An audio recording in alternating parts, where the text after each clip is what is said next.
হাতের কাছে সাধারণ কিছু জিনিস দিয়ে ঘরেই বানিয়ে ফেলতে পারবে অ্যারাবিয়ান ব্রেড পুডিং। প্রথমেই একটি পাত্রে 1 লিটার দুধ গরম করতে বসিয়ে দেব। অন্য একটি বাটিতে সামান্য দুধে 1 টেবিলস্পুন কাস্টার্ড পাউডার গুলে নেব।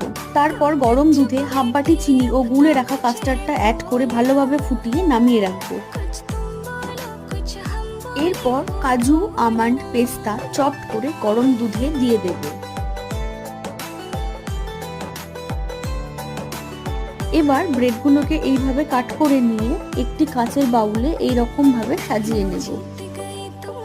উপর থেকে পুডিং এর একটা লেয়ার দিয়ে তার উপর ব্রেড সাজিয়ে আবার পুডিং এর একটি লেয়ার তৈরি করব। ফাইনাল লেয়ারের জন্য অন্য একটি বাউলে পরিমাণ মতো ফ্রেশ ক্রিম ও 60 ml কনডেন্স মিল্ক নিয়ে ভালো করে হুইক্স করে নেব। এবার পুডিং এর উপর ফাইনাল লেয়ারটা দিয়ে উপর থেকে ড্রাই ফ্রুটস ও কেশর ছড়িয়ে ফ্রিজে রেখে দেব।